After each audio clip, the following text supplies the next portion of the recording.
All right, you guys, today we're talking about ball of the foot pain. We're talking about pain that is basically going to occur right under the metatarsals, the ball of the foot, where you're going to feel a lot of pressure when pushing off.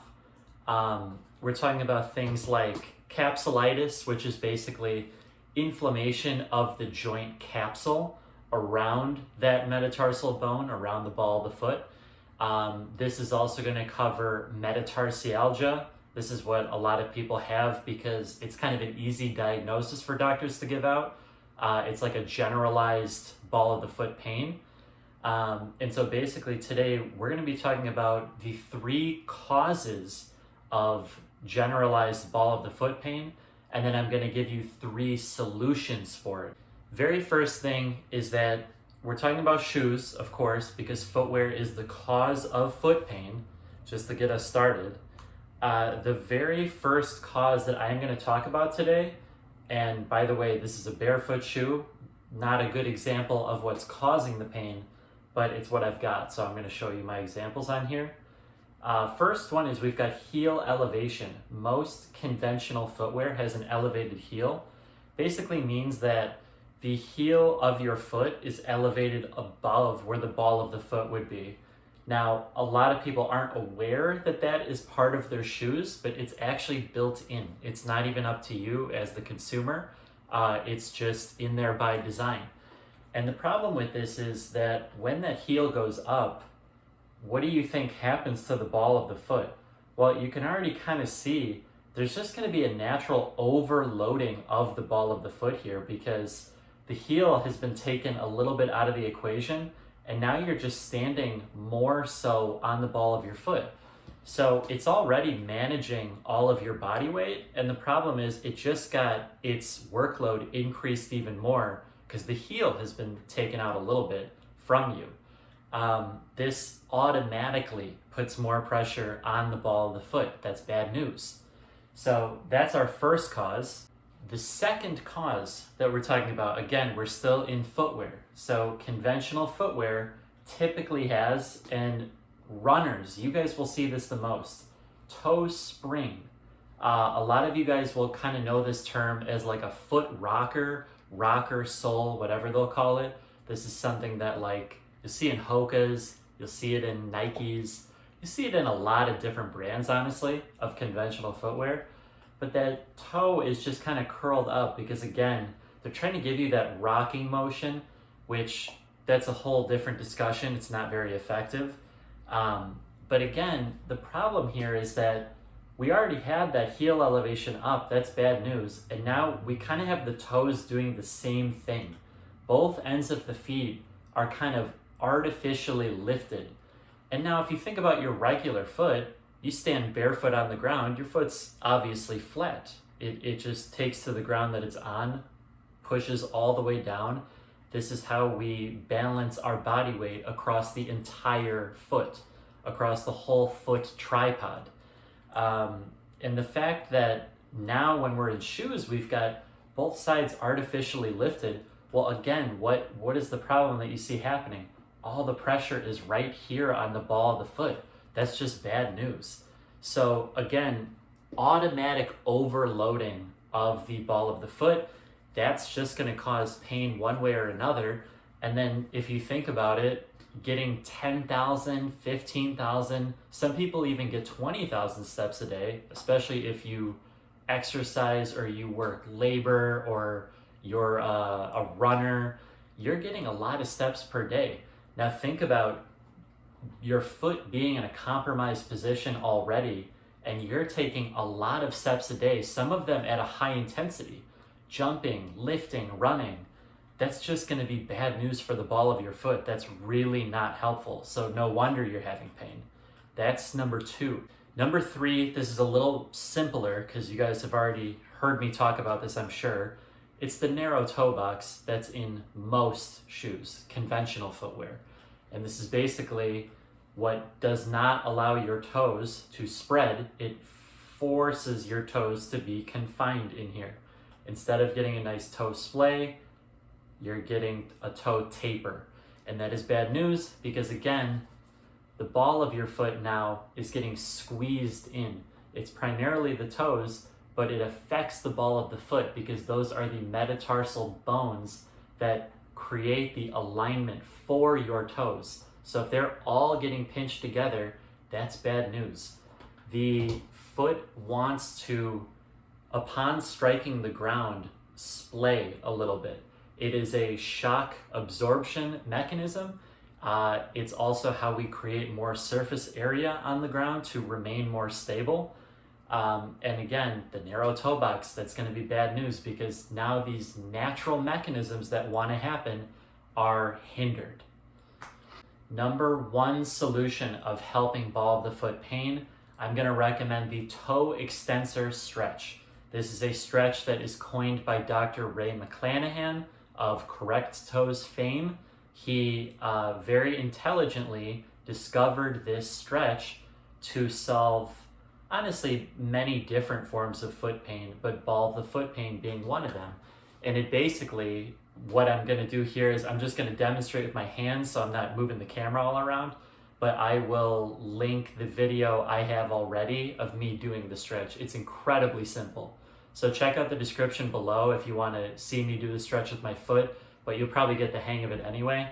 It's literally just, instead of most people bend their toes back to stretch their foot, I want you to curl your toes under and push them down into the ground. Very simple. If you're wondering what exactly I mean, it's as simple as you think it is. Push your feet down into the ground. You can do it with your hands too. Curl your toes under, just push them down. This is stretching the top of your foot. This is stretching those joint capsules that I was talking about for people with capsulitis. It's stretching them out because, again, that toe spring and that heel elevation, look at the top of the foot. It's getting tightened, it's getting shortened. It's not getting to be as long as it wants to be when there is that artificial lift in there. So what we're doing is we're now, again, stretching the top of the foot. We're actually recalibrating the plantar fascia as well on the bottom here because that was overstretched. Now if we stretch this way, we're pulling the toes down for the toe extensor stretch, pushing them into the ground. Now you're recalibrating this. I kind of call this like a neutralizing stretch because it kind of fixes your foot back up when it's been dealing with all of these negative features, the ones we just talked about. So that's the toe extensor stretch. Check out the description below for a quick link to my other video actually doing it. It's like 1:30 long, really short and easy to figure out. That's number one. The second solution to ball of the foot pain, this one should be very easy logically because we talked about how all the causes are from footwear. Well, what should we do then? Well, we should get better footwear. We should get footwear that does not have toe spring, does not have heel elevation, and does not have a narrow toe box. So what do? You get barefoot shoes. There's a whole genre of shoes now that are made for people who have been struggling with this stuff, as I found out several years ago.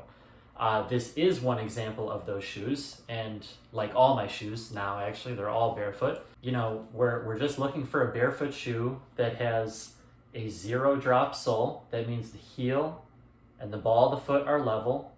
We want no toe spring. So basically just look for a shoe like this that's just as flat as possible. Super flat looking. I always tell people one of the smartest things you can do with footwear is literally just look for the flattest shoe you can find. No arch support, no heel elevation, no toe spring, none of that. Just get rid of it. Your foot doesn't function well with all those extra features added. They're all artificial. And again, the wide toe box. That's a must. That's a constant with me. Always get a wider toe box.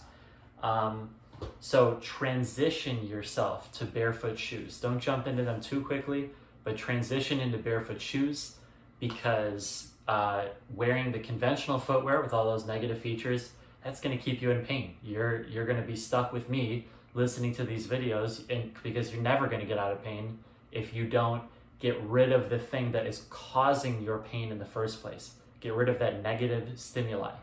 So that's number 2. Number 3 solution here is actually going to be one that I don't hear a lot of people talk about, and it's not one that I've had to use myself either, but it's actually metatarsal pads. Now again, we talked about the metatarsals. Those are those bones here that are kind of like the big toe joints.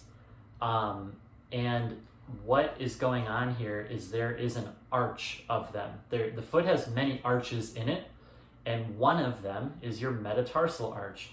Well, where metatarsal pads come in, and I don't have one with me, but what I do have is this unique insole that actually has a metatarsal pad built into it.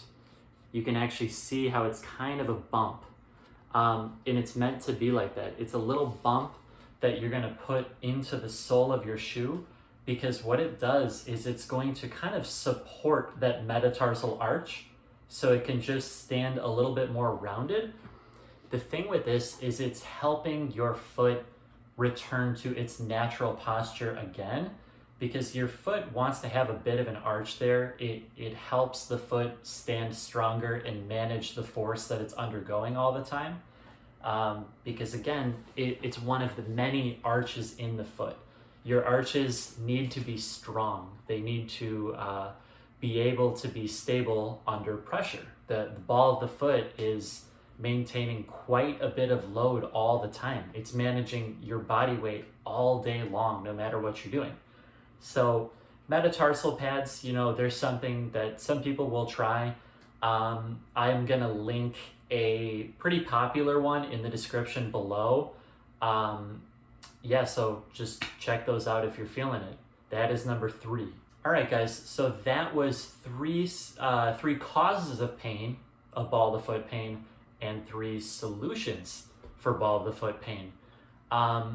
If you liked any of those, if any of those work for you, or if you have any questions, leave them in the comments. I will try to get to them. I'm a little busy lately, but I'll try.